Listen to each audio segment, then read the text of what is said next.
going on? Well, dog bites can happen. We talk about it, and especially when the warmer weather's out and the animals are out. It's scary and a confusing situation for both sides of the aisle. So what do you do if you get bit by a dog? Lawyer Twilley, the founding attorney for LA Law, is here to take us through the steps. Lawyer, does your dog bite? My dogs nibble. I have 3 of them. Okay. But they're little, Is they're it the cute little nibbles. nibble? Absolutely. Yes, yes. Absolutely. You're supposed to say, we did that routine this morning. Oh, you did the routine with the dog?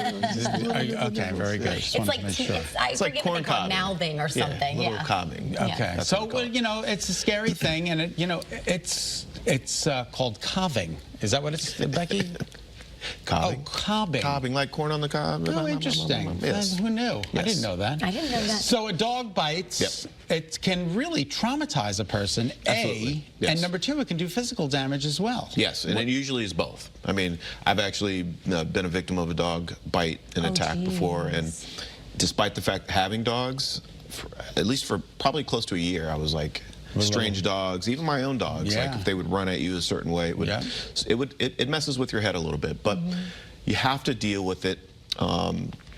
With, you know, if you have physical injuries, you got to go get those taken care of. But deal with the emotional aspect too. And a lot of times what happens is people want you to be able to get them compensation for the PTSD or whatever psychological effects or after effects there might be, but they don't get the medical documentation to do that. So you got to do that. And I think one of the biggest hurdles that most people have is they don't want something bad to happen to the dog. Exactly. So most people are afraid that if you report this to animal control or the police, that something bad is going to happen to the dog. And the vast majority of the time, it never happens. It never happens. Yes. I mean, nobody wants to see something bad happen to a dog. So a lot of times what will happen is that the dog will get checked up to make sure it's up on its vaccinations. And then they will put them on a quarantine hold for 24 to 48 hours just to observe the dog to make sure that, you know, there isn't a rabies or there isn't something else going on there. And then after that, the dog is usually returned to the owner. And then the owner of that dog is sometimes forced to take some sort of courses depending upon what happened. So if it's an unruly dog, for example, they may be ordered to take dog training courses.